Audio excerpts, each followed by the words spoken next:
So today we're talking about co-creating with the universe. Co-creating with the universe. I love Sheila's affirmation this morning. Spirit is constantly creating through us as it moves through us. And as Mortonette just so beautifully demonstrated in her song, Spirit is moving through us all the time, showing up as us and creating the life that we're experiencing all of the time with us. Our founder, Ernest Holmes, in the very beginning of the book that we call our textbook, The Science of Mind, he says this: we are a thinking, willing, knowing, conscious centers of life. We are surrounded by, immersed in, and there is flowing through us a creative something. There's this thing inside of us that is constantly moving itself through into expression, and you can call it whatever you want to call it. Spirit, the divine, God, Buddha, Allah, Muhammad, whatever you want to call it, it doesn't matter. It's how we begin to understand it in our own experience that's important. He goes on to say that the sum total of our thoughts, the sum total of all of our thought, will, and purpose and belief creates a tendency in this creative something that causes us to react according to the sum total of our belief. And this is where we can get into trouble here. This is where things start to shift for us. It's what are we believing? And what are we believing is possible? And what are we believing that Spirit can do through us? And what are we believing that we deserve, or that we are entitled to, or that we can make happen in our lives? What is it we are believing? The sum total of our thought determines what that creative something is allowed to do through us. The sum total of our thought. The universe is constantly creating, and as we're part of the universe, we're constantly creating too. And very, very often, we are creating those things that we want to experience. And sometimes, we're creating those things we don't want to experience so much either.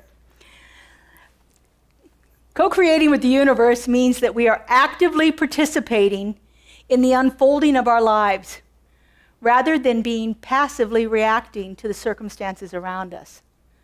We say that again, we are actively participating in the circumstances of our lives, rather than passively reacting to the circumstances as they unfold around us.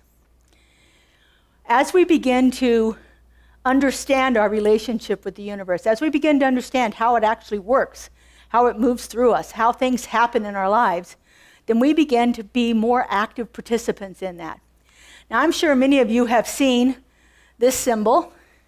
We have a beautiful one here, created by Christine Cordes Wilson. We have a gorgeous one on the back, created by one of our long-term members, Hoot Peterson. This is what we call the creative process. It is a metaphysical teaching symbol. It has become synonymous with our movement, Centers for Spiritual Living, and with our philosophy, Science of Mind. This shows us how it works. So let me just step back here a little bit so you can see. So we have 3 sections here on this. This section up here we sometimes refer to as Spirit, God, the thing itself, mind, the seed, the idea. This is the part that we get clear about with what we want. And then it goes into this part here, which we call the creative medium. You can think of the creative medium like soil. So if we have an idea, a seed, and we plant it in the creative medium, in the soil is going to do what the soil always does. The soil doesn't care whether I planted a tomato seed or an orange seed. It doesn't sit back and say, wait a second, I don't like oranges. I'm not going to make this an orange, I'm going to make this a grape. It doesn't say that. It just does what it does. And then we get something in the bottom here that we call the result, or the effect, or the thing that we were looking for. Now we can do things to change this based on our beliefs. The sum total of our belief creates our experiences. So if I am clear about what it is I want, I know in my mind I want an orange tree in my yard. And so I'm going to plant an orange tree into the creative medium. Now that creative medium, like soil, this is where we can do some work. I've gotten clear about what my belief is. I believe that I can have an orange tree. But if I have this soil that is filled with rocks and sticks, there's not much room for the plant to grow, right? If I have a soil that's dry and sandy, it needs to have something added to it to refresh it, to rejuvenate it, to make it growable. If it's too wet, I've got to do something to dry it out. So I can do things to condition the soil. The soil's going to do whatever the soil does, but if I make the soil healthier, then I'm going to get a healthier plant, right? So that's where all of our spiritual practices come in. That's where we begin to clarify what it is we believe, what it is we believe we deserve, what it is we believe we're capable of having, what it is that may be limiting our belief that we need to remove from our experience, like getting rid of the rocks and the twigs and all the old bottle caps and things that are in the soil. We remove all that stuff, we add in the good nutrients, and when we put that seed in the soil, we get a beautiful example of a plant growing in our lives. That's what we call the creative process. And we are constantly co-creating with Spirit. Spirit does this just the same as we do. You may notice the V shape in here. This side over here is Spirit moving into form. And this side over here is form returning back to Spirit. And you notice how it kind of goes off on the edge there? That means it's a continuous process. It's always happening. Spirit is always moving into form. Form is always returning to Spirit. That's that cycle that we move through. And just for clarity, the circle around it means oneness. There's only one. Unity. And all that. So, I missed that one. There it is. No. So we're co-creating with the universe constantly. And we are constantly doing that, or we're passively not doing it. We have to determine that for ourselves. So how can we do that? How can we begin to have a better experience of this creative process in our lives? Now it should come up right. There we go. So these are some steps that we can take. We can set clear intentions. I can be very clear about what it is I want. In that top layer up there, I was clear that I wanted an orange tree. Okay? Very clear about what I want. Clarify that, specify that. We become clear, as we become clear about what we desire to create in our lives, whether it's peace or abundance or harmony or relationships or personal growth, this sets a foundation for the co-creation process. As we become clear about it, it's not ambiguous to Spirit then, is it? If we're clear about what we want, then it should be clear to Spirit what it is we want. Okay? We then need to align with universal principles. We have to understand that we live in a world of abundance. If we're wanting to bring more abundance into our lives and we think all we can see when we look out is lack and limitation, then we're not aligned with that spiritual principle of abundance. If we're wanting more love in our lives and all we do is look out and see all of the places where there's unharmonious behavior going on or where there's arguments or fighting or fear or doubt, all of that stuff coming up, we're not focused on love. We need to set clear intentions and we need to align with those universal principles. Actually become clear about those. And some of our spiritual practices really help with those. Our meditation, contemplation, our prayer, those really help us get clear and understand those spiritual principles, those universal principles that we have. Then we have to take inspired action. In Science of Mind, we say that we treat and move our feet.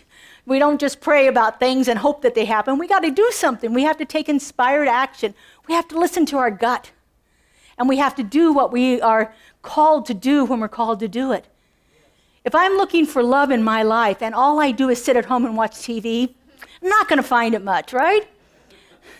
If I'm looking for abundance and I'm out spending every cent of money I have, I'm not going to have a lot of abundance. I might have a lot of stuff, but I'm not going to have a lot of money.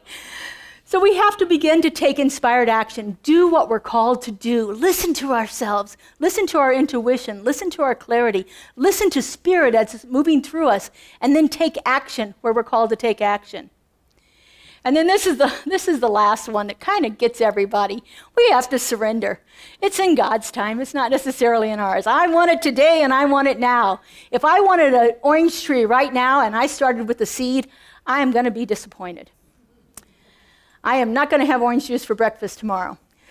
I have to take and surrender to God's timing. I have to surrender to the divine as it moves, and it knows the perfect timing. It knows the right time to bring an experience into our lives. And so as we begin to understand these 4 steps here, then we begin to create something a little bit different than what we might have experienced before. But again, our consciousness, which is our awareness, our beliefs, our thoughts that we're having, determines the quality of the co-creation process. Spirit is always moving into form. It's always looking for a place to show up. And it doesn't really care whether it shows up through you or shows up through someone in South Africa. It doesn't really care. It is looking for that outlet to bring itself into expression. We have to make ourselves receptive to it. We have to do our work. We have to understand what our intentions are. We have to understand what the principles are that are operating in our experience, and we have to take action when we're called to take action in order to bring these things into our lives, into our experience that we're having. That's what it means by not passively reacting to things, but actively being part of the process. And so the things that we begin to look at are awareness. What are we thinking? If we're experiencing something in our lives that we don't want to experience, we owe it to ourselves to take a look at that thing and see, what are my beliefs around it? Am I aware of how it's operating in my life? Am I aware of how I got to the place where I'm experiencing this in my life? What is my awareness around this situation? And then I look at my beliefs. Do I believe it's possible for me to have all of the things that I think I want? That's a biggie for a lot of people. Do I actually believe it's possible for me to have this?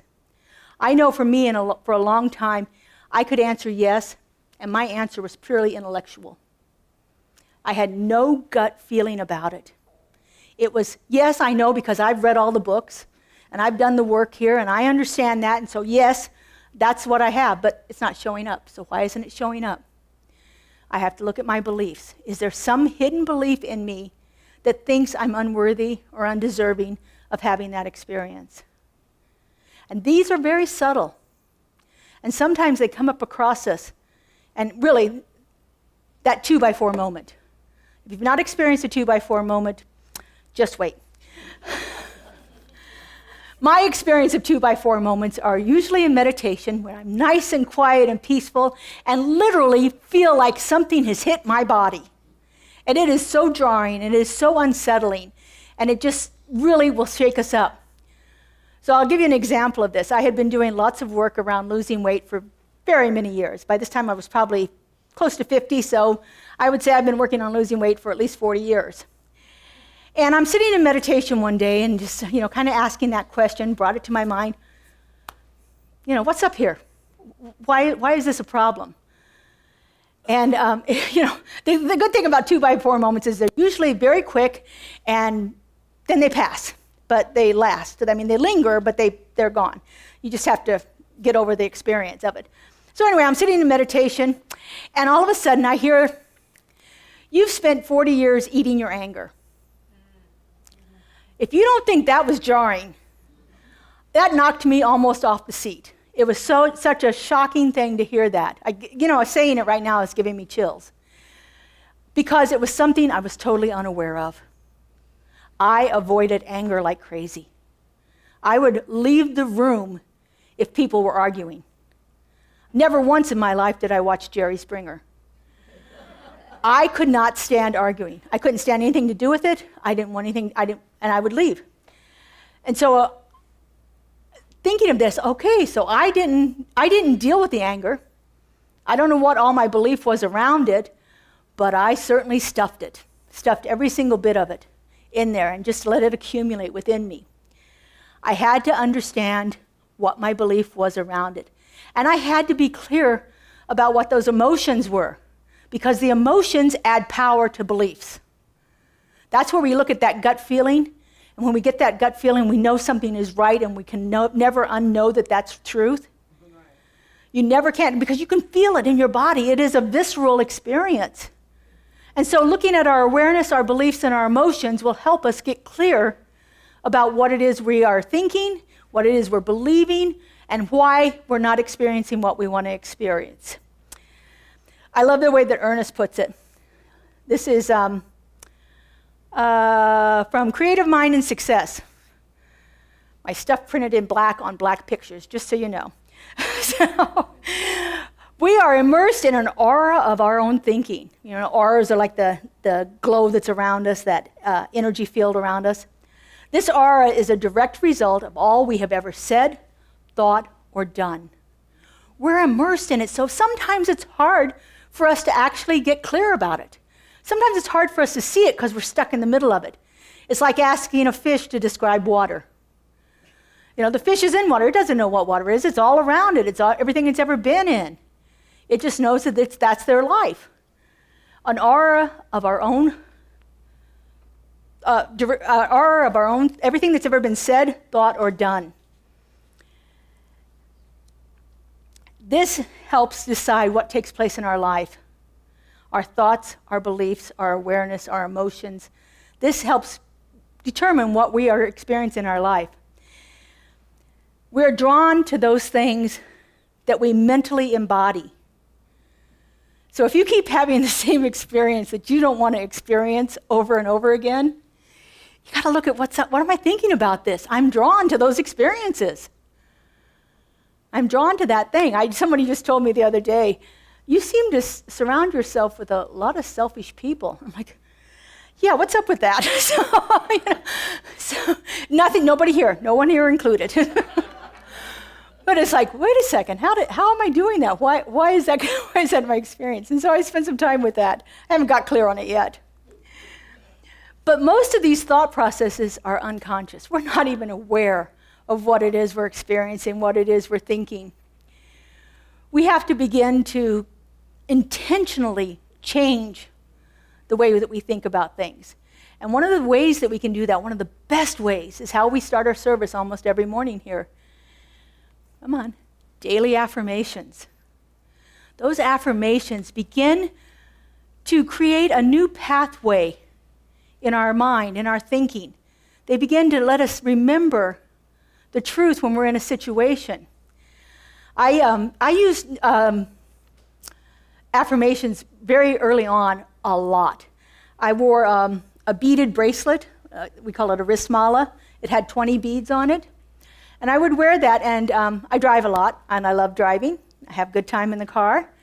And I would have my mala there with me, and I would hold it in my hand, and I would say my affirmations at least 20 times sometimes I did it multiple times, depending on how long I was driving. But I would say my affirmation to myself. Whatever I was working on that day, I would say it to myself at least 20 times in the car. When I'd go to the restroom, I know it's a silly thing to talk about, but it's a nice, quiet space, and nobody bugs you, right? So you can sit there and do prayer. You can do affirmations. You can think about things. You can meditate. You can do all of that. It's a nice, quiet place. And so I would sit there, and I would say my affirmations while I was taking care of my business in there. You know, I'm just finding opportunities all day long to remind myself, to refocus my attention, to create a new neural pathway in my brain that would let me experience something the way I really wanted to experience it, and not so much the way that I had been experiencing it. And so using these daily affirmations really begin to institute and bring into our lives positive, empowering, uplifting beliefs. They eliminate negative ones, and they bring in new ones. Now, some people say that affirmations should never have any negative things, but one of my most powerful affirmations that I ever used, I don't know about anybody else, but I used to constantly rehearse what I was going to be doing and trying to predict what the outcome was going to be as I got ready to go to a meeting or someplace I hadn't been before. I was rehearsing what I was going to say in my mind. And when I had been in an experience that I didn't like, I was recreating it in my mind, having a different conversation with the person in my mind. I would do that a lot, and a lot, and a lot. And it was like my mind was constantly either focused on the future, worried about what was going to happen, or it was focused on the past, regretting what had happened already. And so after I came here to the Center for Spiritual Living, I started using a really cool affirmation that as soon as I would catch myself doing that, I would say to myself, you don't think that way anymore. And I had to do it sometimes frequently. You know, you do it and then 2 minutes later, the mind starts running again. You don't think that way anymore. And guess what? I don't do that anymore. I don't have those experiences of worrying about what's going to happen in the future or ruminating on the past anymore. Because I've learned to reprogram, retrain my mind to stop that before it starts. And simple affirmation, you don't think that way anymore. And again, it has a negative in it, so a lot of people don't like that, but it worked for me. Another thing that we can do is use the power of visualization. Visualization really begins to bring the feeling, that visceral feeling of something into our life. So we set an intention, and then we begin to picture that intention. So if I was setting that intention for the orange tree, I would see a big, glorious, 6-foot-tall orange tree with 150 big, bright oranges hanging on it. And I begin to really feel into that image and think, what is it going to taste like when I taste one of those oranges? I can feel the juice running down my mouth. Can you feel it right now? Talk about oranges, you get that little tingle back here. You get that feeling of it coming in. So you begin to visualize that experience. Begin to make it real in your mental processes. It becomes a tangible thing in your life when we use visualization. So see it, feel it, experience it as if it's already happening. I love this. Visualization helps to imprint your intention into the fabric of the universe. Remember, you're part of the universe, so it's imprinting it in you too. Here's one we don't always think about, but is so powerful. Be grateful. Gratitude practices. Start the day, end the day, find time during the middle of the day. Make it a habit of something that triggers it. Like, for instance, many people say grace before a meal. The meal is a trigger to remember to be grateful. Walk through the door and be grateful. Grateful as you open the door and you see what's out there in front of you. Grateful that you can walk. Grateful about anything. Find a way to experience gratitude in your life. It can really begin to shift your perspective away from those things you don't want to experience into the things that you really do want to experience. And of course, our favorite ones, meditation, mindfulness. It helps us quiet the mind. It helps us hear those thoughts that are unconscious, that we've hidden beliefs that we've had for all of our lives. It helps us begin to see those. They bubble up to the surface and they're like, oh, I eat my anger. How about that? It helps us in so many ways to stay in the present moment. If I'm in mindfulness, I'm in the present moment. If I'm in the present moment, I'm not worried about the past or scared of the future. I'm in the present moment. Mindfulness is all about staying fully present and, this is a biggie, not reacting to what I experience. Stay in the present moment. Don't react to what comes up. Notice it. Become aware of it. Jot it down if you want to so that you can go back and spend some time in contemplation about that later on. But don't react to it, because when we react to it, we get caught up in it. And then we're back in the past or worried about the future. So we have to stay in that present moment with it. And then we touched on this a little bit before. Take inspired action. Listen to your intuition. Listen to your internal voice. Listen to your inner guidance. Listen to whatever you want to call it. But take action when you're guided to take the action. It will do us no good whatsoever to have clarity about our beliefs if we don't do something about them. We have to take action to that. And pay attention to those inner guides. They're really powerful. You know, they can really begin to help us get clear on things and help us begin to change our experiences. And sometimes you really have to have a bit of courage to follow those inner nudges. Sometimes the inner nudges are like way out there. And you're like, oh, I don't know about that one. I don't think I can do that. Have a little confidence in yourself and be courageous. Take the step and see what unfolds for you. And then, like with everything, we have to let go of it. We have to turn it over to Spirit's divine timing. We have to let it go.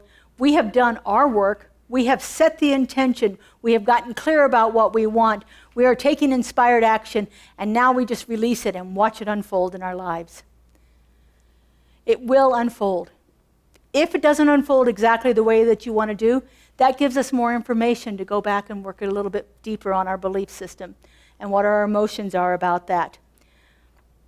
But always, always know that everything is unfolding for your highest and greatest good. If it doesn't manifest when you want it to manifest, right the way you want it to manifest, then there's something in there for you to know. More clarity, more awareness, a shift in our beliefs, another spiritual practice to try. It is not impossible, but it does take a little bit of practice. Now, I have been working with some stuff here that has been really powerful for me, and I know I'm getting close. I didn't realize how long that talk was going to be so far. But I want to share this part with you because it's really fun for me, and I like fun. So come on, here we go. So many of you know I do lots of different art, but in 2016, I started doing a process called Zentangles. And Zentangles has a philosophy, but they have several different things that I wanted to point out here because this is about creation. This is about how we create. The first philosophy that has really, really struck with me is the elegance of limits.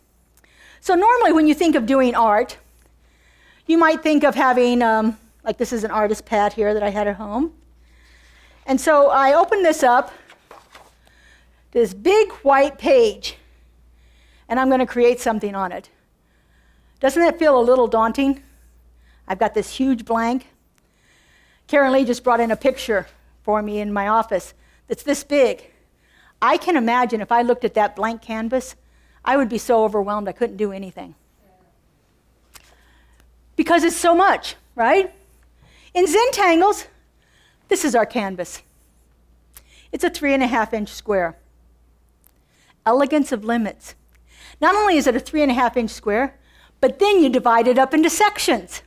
And so you only work on one section at a time. Their philosophy is that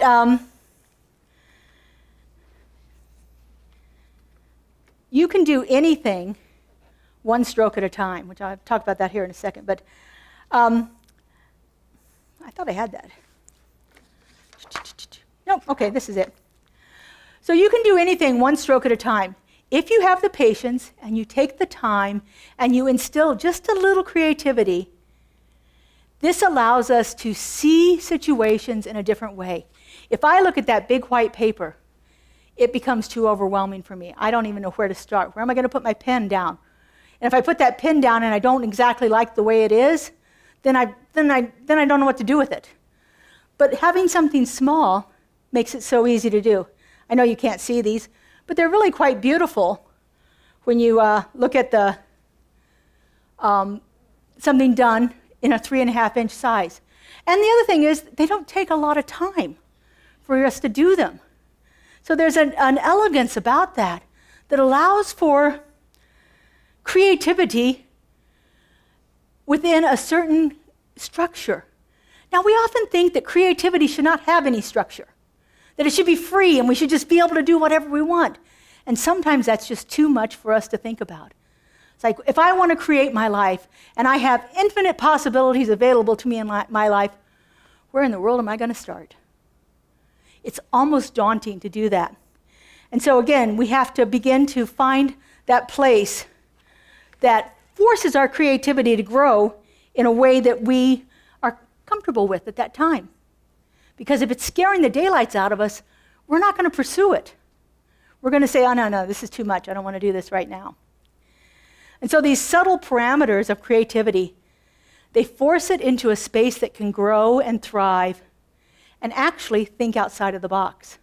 You think you've got an enclosed space there, but within that space is an elegance and a possibility that was too overwhelming to think about when it's on a canvas this big.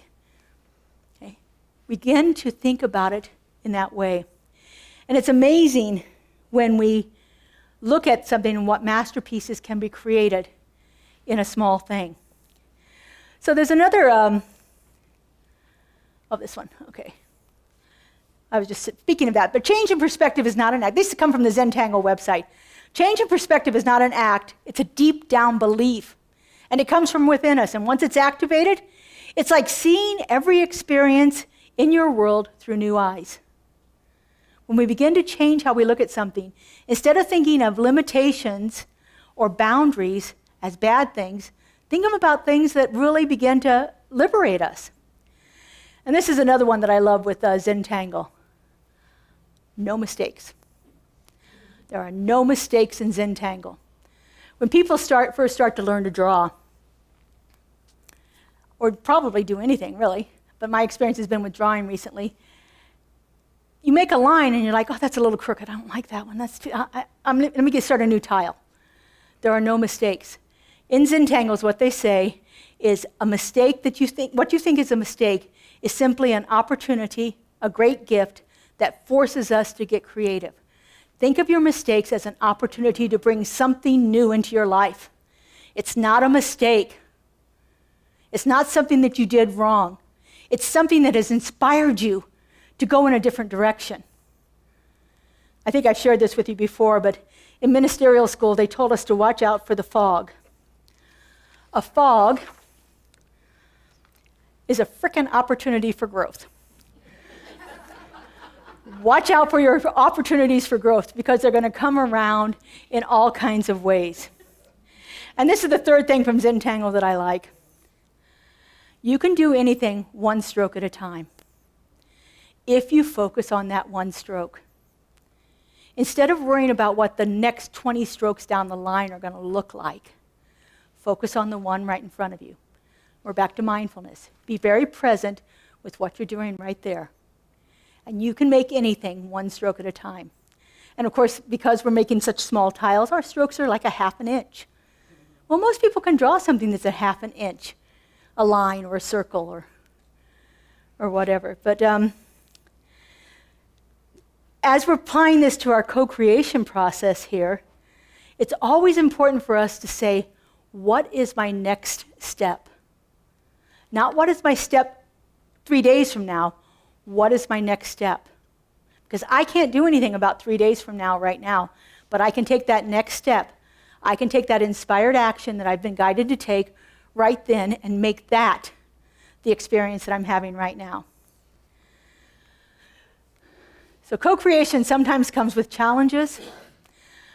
We all have obstacles, fears, doubts, worries, things that are in our life, in our experience, that kind of stop that flow of creativity. But again, these challenges, these things that appear to be a block, are another fabulous opportunity for growth. Another way that we can shift our perspective and move in a different direction. So, co-creating with the universe is a dance between intention, action, and surrender. You got to know what you want, you got to take action on it, and then you got to let it go. Because that's what happens in this process. We need to be clear, we need to take action, and then we need to turn it over to Spirit and allow Spirit to move through us. And so, going back to our affirmations, this is one that comes right from the Science of Mind textbook, from Ernest Holmes. I love this one.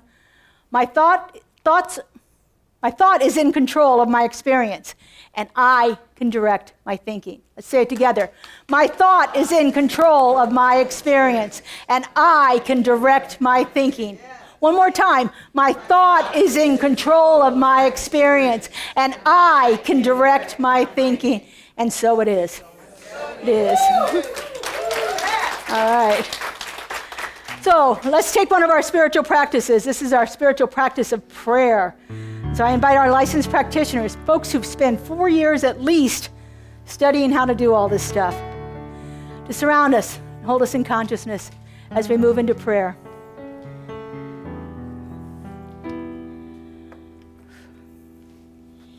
And I invite you to just take in a deep breath and allow yourself to become centered in your body. You may choose to close your eyes as I do, kind of block out any outward distractions as I sense and feel that presence within me. And so right here and right now, I know that there is only one power, one presence, one incredible, indestructible, creative something that is always bringing itself into expression in my experience and the experience of the world around me. I know this one as power, as creativity, as love, as intelligence, as abundance, as joy. And I know that this one is fully embodied inside of me. And as I know this is true for me, I know this is true for every one of us. For we are all that unique and perfect representation of a divine intelligence that wanted nothing else but to create of itself, to experience life around us. And so knowing this truth, I speak my word right here and right now. I know that within each one of us is that creative impulse, bringing itself forth into our experience in everything that we are and everything that we do. I know that we are a channel for the divine to show up here in this world. And I know that it shows up perfectly and beautifully in just the way that we need it at all times. I am just so grateful to know this. I'm so grateful to feel it. I'm so grateful to see it happening in my life and the life of this community. And so I release this word into that law, into that creative intelligence that never says no.